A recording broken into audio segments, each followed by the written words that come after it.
Se você dormir com alguém que é escravo, você terá sua devida punição. Na história mundial, creio que nunca houve tantas mulheres optando pela prostituição quanto mulheres que foram forçadas a isso. Chegaram a um lugar, estavam com tanta sede, beberam e todos ficaram doentes. A água amarga foi purificada ao se colocar à árvore. A travessia do Mar Vermelho, Paulo diz em 1 Coríntios 10, que esse é o símbolo do nosso batismo. A mulher vinha e bebia a água amarga. Um pouco de poeira é tirada do tabernáculo e colocada na água. Ela bebe a água amarga. Se a barriga dela não inchar e se ela ainda estiver saudável, então este marido desconfiado é. Olá, bem-vindo de volta à Central das Escrituras. Eu sou Lynn Hilton Wilson, parte da equipe que deseja construir uma fé duradoura em Jesus Cristo, defendendo e iluminando as Escrituras. E enquanto olhamos para o Velho Testamento hoje, estou focando nas mulheres, as servas, haréns e heroínas, enquanto buscam seu Messias. E hoje vamos olhar para os livros de Levítico e Números. Agora, eu sei que a maior parte da nossa leitura para o Vem e Segue-me deve ser apenas em Números, mas há algumas coisas em Levítico que não foram abordadas, então quero ter certeza de que faremos isso. Tenho 6 mulheres nomeadas e muitas outras não nomeadas para incluir, enquanto discutimos algumas leis que protegiam as mulheres. Vamos ouvir sobre os últimos anos da vida de Miriam. As crianças que crescem e têm permissão para entrar na terra prometida, as filhas de Moabe, as filhas das nações. E então temos nossas 5 filhas de Zelofeade e sua grande habilidade de se levantar e pedir terras para seu pai. E Josué entra na terra prometida.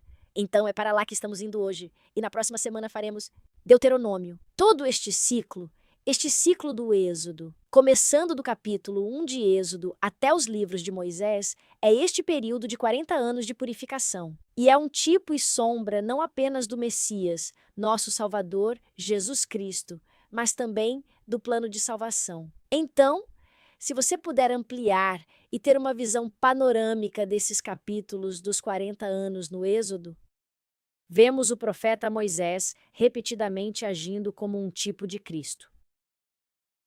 Lembre-se de que, ao saírem do Egito, o Cordeiro Pascal obviamente representa o sacrifício do Filho de Deus.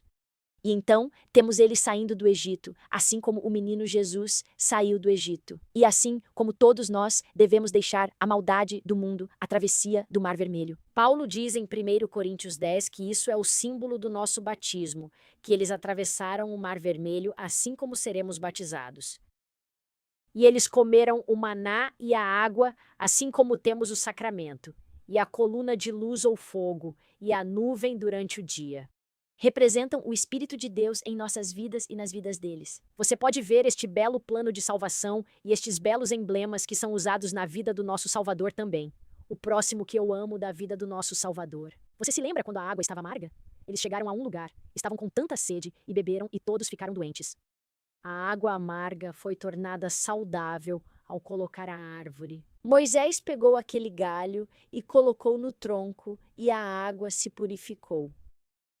E ao pensar nisso como um símbolo do nosso Salvador, no final de sua vida na árvore, sendo pendurado na cruz, é ser pendurado em uma árvore. E é através dessa árvore que a cura acontece para que nossa vida mortal se torne imortal. Você se lembra da batalha de Refidim, onde os amorreus estão lutando e onde a morte está furiosa e Moisés, representando o nosso Salvador, abre os braços e Deus prevalece. E lembre-se que ele tem Arão como representação do sacerdócio arônico e Ur do outro lado, sustentando-o. E através dos 3, eles estão representando, eu sinto, o poder de Deus, a organização de Deus para fazer as coisas. É simplesmente incrível. À medida que continuamos ao longo do ciclo do Êxodo, Moisés sobe o Monte Sinai, recebe a lei. Mas Jesus é o legislador e sua lei superior vem depois, tanto no Novo Testamento quanto no livro de Mórmon. E espero que, em nossas conferências gerais, estejamos aprendendo mais sobre a lei do Senhor de uma maneira mais elevada e mais santa. E temos a história do bezerro de ouro e temos a história de Satanás tentando o Senhor, assim como Satanás tentando todos nós. O tabernáculo está construído e enquanto se preparam para entrar na presença do Senhor, E à medida que passamos por este ciclo, não apenas com as mulheres e os homens, espero que você possa, às vezes, ampliar a visão e ver não apenas tipos e sombras de Deus, mas este plano de salvação pelo qual todos precisamos passar, essas representações simbólicas. E no Velho Testamento, quando chegamos ao livro de Oséias, ele diz que são as vidas dos profetas que também testemunham de Cristo. Então espero que ao mergulharmos agora em Levítico e Números, você possa ver alguns desses belos símbolos e se empenhar. O Manual do Sacerdócio Levítico, o livro de Levítico, menciona as mulheres algumas vezes. Agora, geralmente é de forma geral, como queremos que todos os homens e mulheres, todos ofereçam sacrifícios. O Senhor ordenou, citação, se alguém, significando homem ou mulher, pecar por ignorância, deve trazer um sacrifício de expiação. Isso é Levítico 4, versículo 27. Nós também lemos isso em Levítico 5, e é repetido muitas vezes. Está escrito se alguma pessoa, do hebraico, pode ser traduzido para outras palavras, como um ser vivo ou uma alma, tanto homens quanto mulheres. Você sabe, a palavra é tudo. E essas belas ofertas de animais sem defeito ou seus primeiros frutos representam, é claro, o grande e último sacrifício do Filho de Deus. Este belo tipo de Cristo em um altar, que também foi ungido para ser uma coisa sagrada. Se foi ungido, é um Messias, é um lugar de adoração sagrada e santidade. Este sistema sacrificial ensinado aos israelitas exigia que o pecado tivesse um preço, mas que Deus fornece uma maneira para eles serem perdoados e purificados. E o livro de Levítico descreve muitos tipos diferentes de ofertas. Vou falar sobre 4 deles. Há uma oferta de gratidão. É um presente voluntário. E você pode usá-lo com farinha fina e óleo.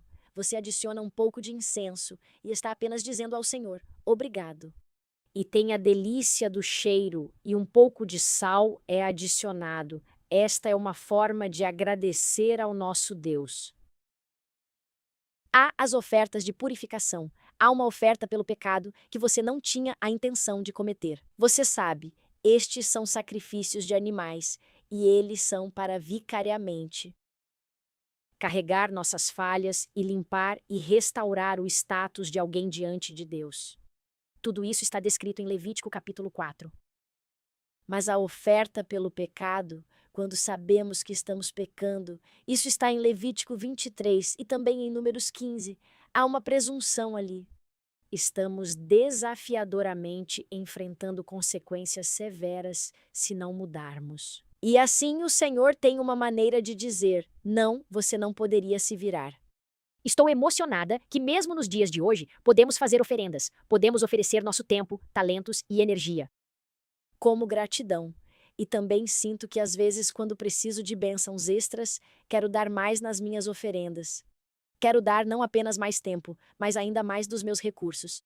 Para pedir ajuda ao Senhor, ou para agradecê-lo, ou para pedir desculpas. Todo o capítulo 12 de Levítico descreve a maneira maravilhosa que Deus permitiu. Um período de tempo para a cura, e é chamado de purificação. Período ou era de purificação, e isso é 40 dias após uma mulher ter um filho, e 80 dias após uma mulher ter uma filha.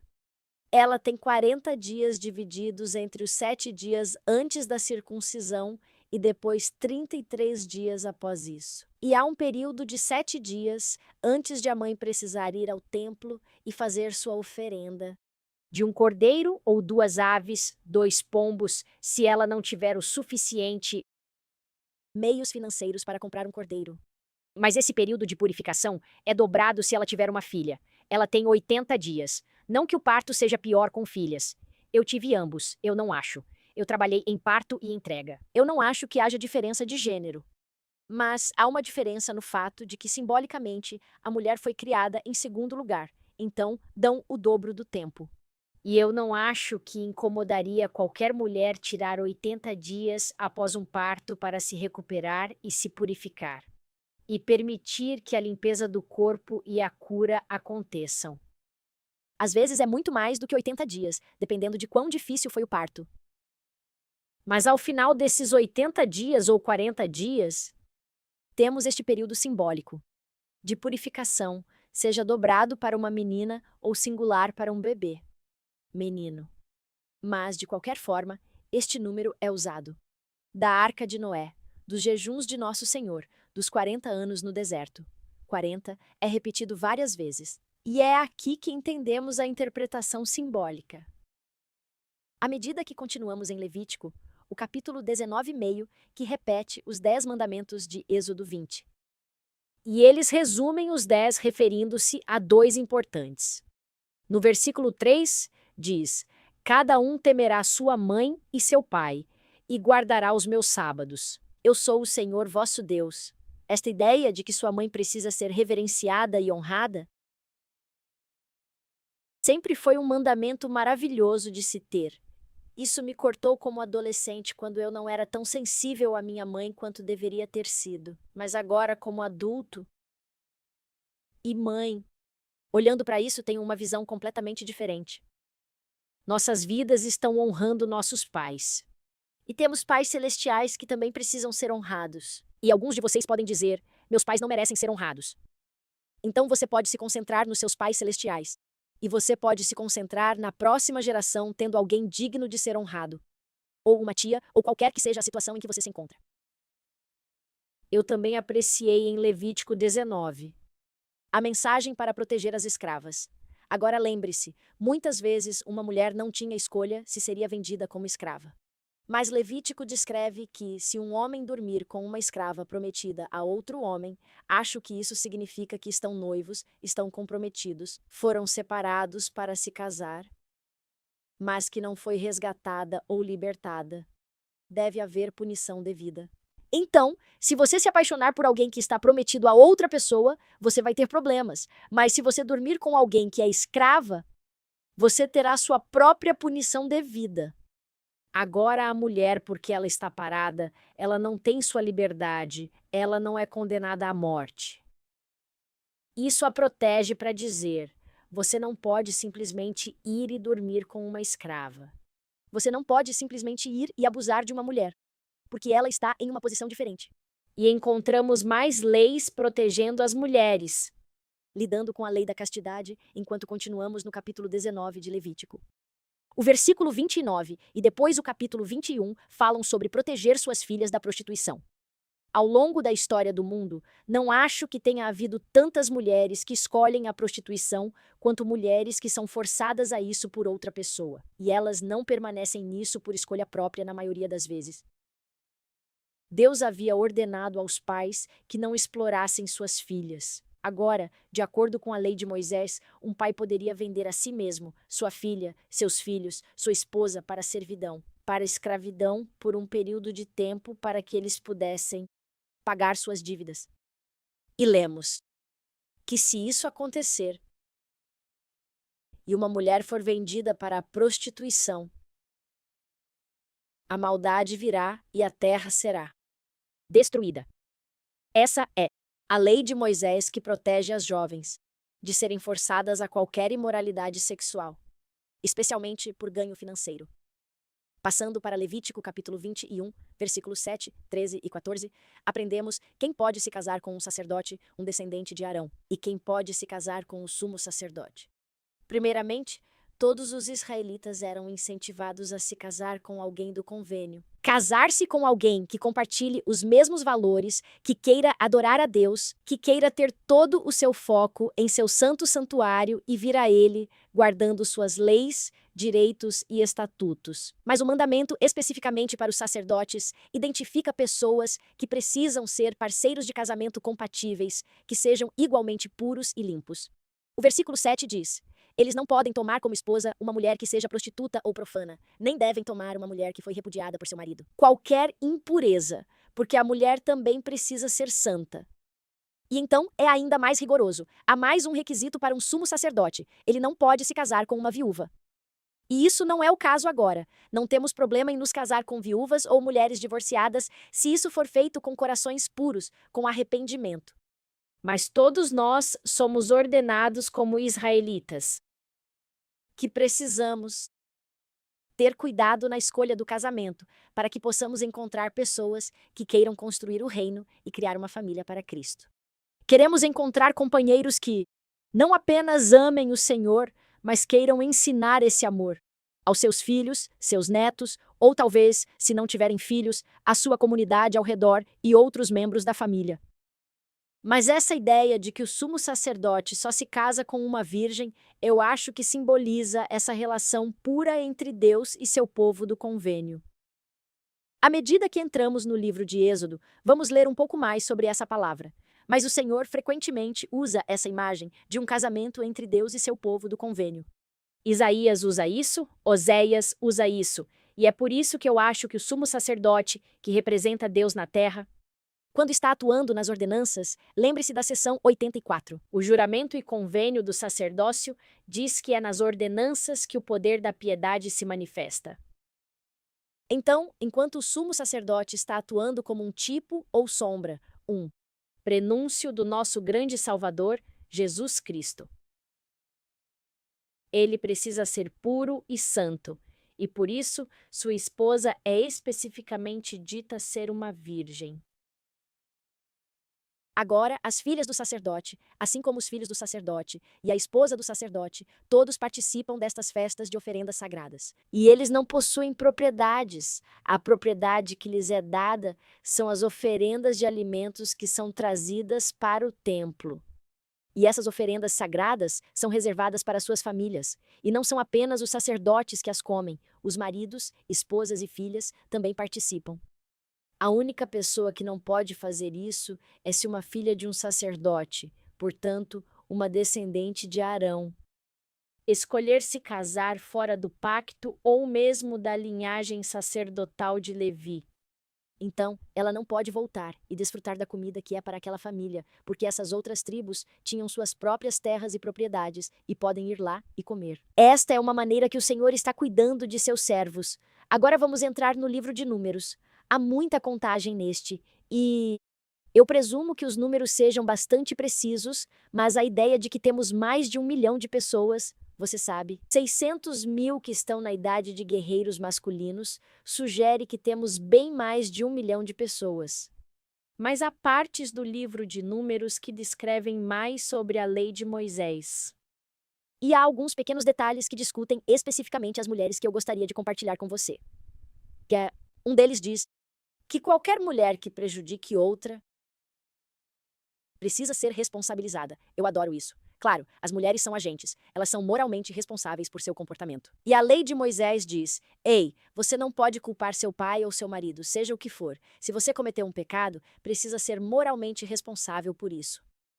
Também há uma linguagem semelhante que enfatiza que as mulheres são mantidas no mesmo padrão de retidão. Elas têm que assumir igual responsabilidade por fazer restituição quando prejudicaram outras pessoas. Então, o capítulo 5 de Números é muito bom sobre isso. Números capítulo 5 mais adiante, versículos 12 a 31, fala sobre mulheres acusadas de infidelidade. E esta é outra daquelas leis que protegiam as mulheres. Eu adoro isso. Diz que se uma esposa é casada com um homem que de repente fica com ciúmes, e ele alega que ela teve um relacionamento ilícito, ele alega que ela está flertando com outra pessoa, ele alega que ela está impura, e ele quer que ela saia dali e receba a letra escarlate.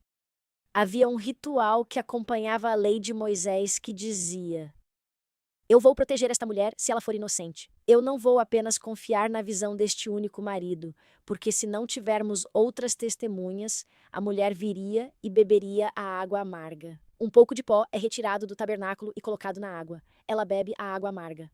E se a barriga dela não inchar, e se ela ainda estiver saudável, então este marido desconfiado é não permitido divorciar-se dela, não permitido falar mal dela, ela está autorizada a ter filhos.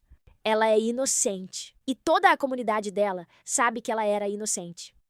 Eu acho que é uma coisa maravilhosa. Eu não achei muito bom que ela ainda tivesse que ser casada com o cara, mas acho que é um tempo e uma era diferentes, e espero que eles possam resolver isso, porque isso seria a melhor parte até agora, em muitos casos. Mas em alguns casos, é melhor permitir que ela vá embora. E talvez isso fosse uma opção naquela época também. Eu não sei os detalhes. E conclui em Números 5, versículo 28, que se ela for inocente, ela será livre e conceberá descendência. E eles prometem tanto a vindicação quanto futuros filhos, o que naquela época era extremamente importante. Uma das minhas leis favoritas para entender é o voto de Nazireu.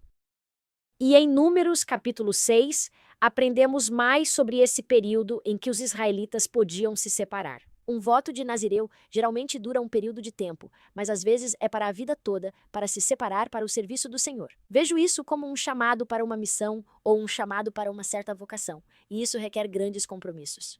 Naquela época, curiosamente, um dos requisitos era evitar tudo o que fosse feito de uva. Então, isso não é apenas vinho, isso também inclui suco de uva, passas e qualquer coisa até mesmo da videira.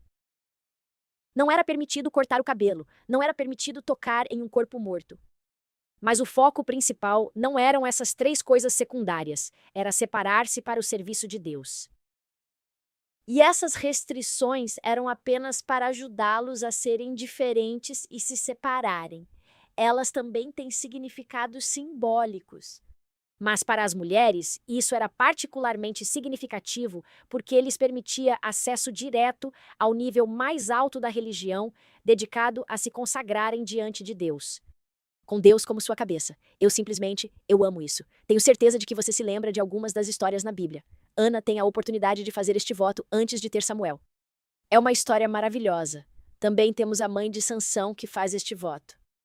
O próximo grupo que quero analisar em Números 11 não é necessariamente um grupo de mulheres, mas imagética feminina. Deus usa essas maravilhosas imagens maternas para a sua natureza divina e para o papel de seus profetas.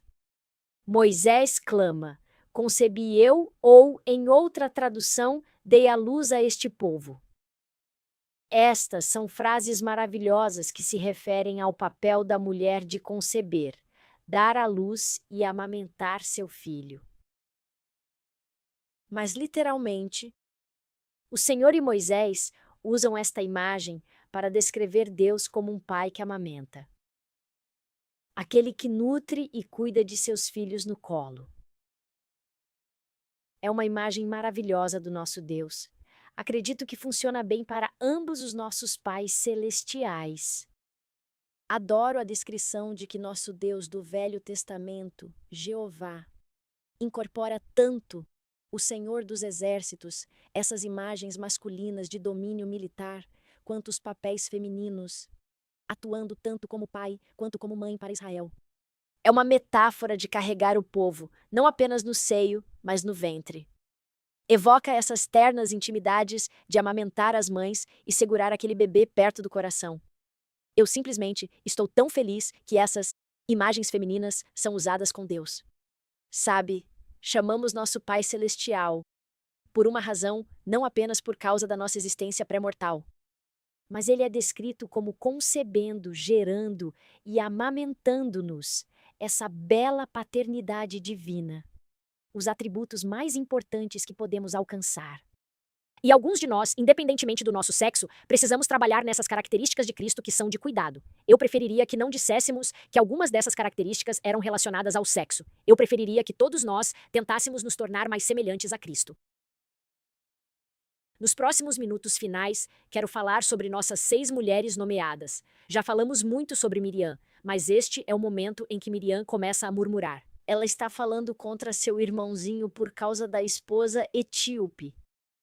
Como mencionei antes, não sei se esta é uma esposa que ele teve quando estava no Egito ou se ele tomou uma esposa diferente desde então, mas não parece ser Zípora, sua esposa que ele se casou em a terra de Midian, que é a filha de Jetro, o sumo sacerdote.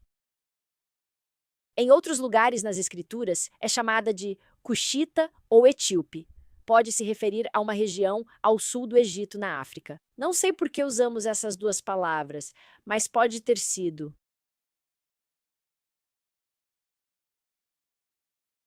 alguém que era novo ou alguém que era velho, mas por qualquer razão que seja, Miriam não gosta disso. E Arão concorda, pelo que parece. Então Deus defende Moisés, pune Miriam com lepra, como falamos antes, e ela se arrepende. Seus irmãos imploram ao Senhor para curá-la. Ela é curada. Após 7 dias, o grupo segue em frente. todos estão radiantes.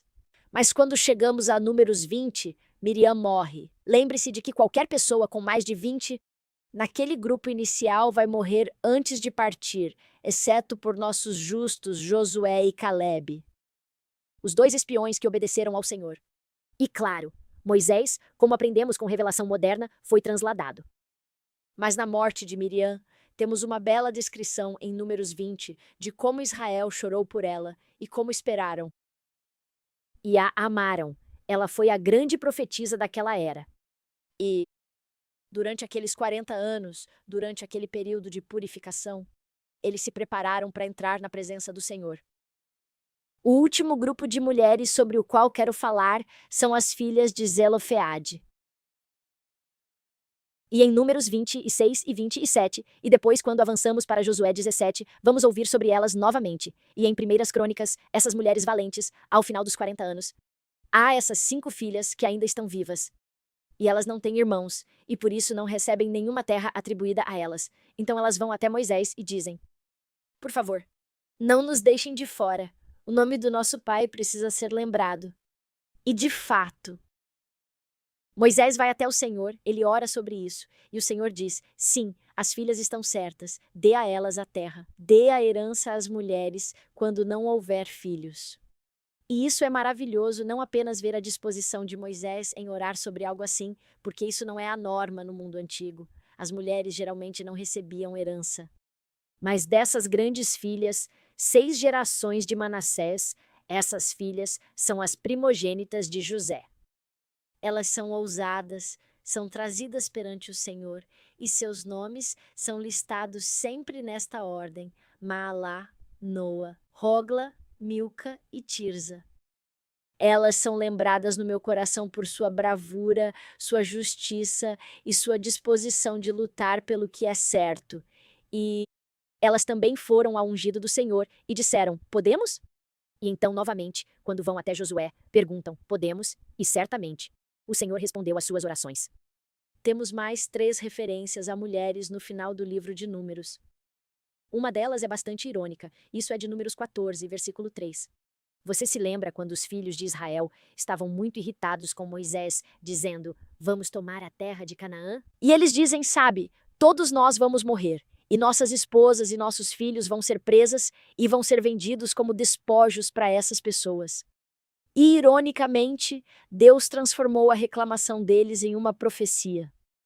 E por causa da falta de fé deles, toda aquela geração de adultos teve que morrer no deserto. Mas aquelas jovens esposas, muitas das quais tinham menos de 20 anos, e crianças, foram as únicas que, em vez de serem vendidas como despojos, agora estão no lugar certo para entrar na terra prometida. Deus reverte o que eles disseram, para demonstrar não apenas a falta de fé da primeira geração, mas que essas mulheres e crianças tinham fé e estavam dispostas a fazer aquele pacto para entrar em sua presença.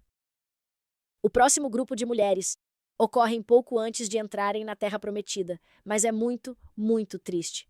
Números 16 diz que há um grupo de rebeldes, Coré, Datã, Abirão, e eles se rebelam contra a liderança de Moisés. E há este momento trágico, quando o julgamento de Deus vai cair não apenas sobre esses rebeldes, que desafiaram a liderança de Moisés, mas também sobre suas famílias, suas esposas e seus filhos.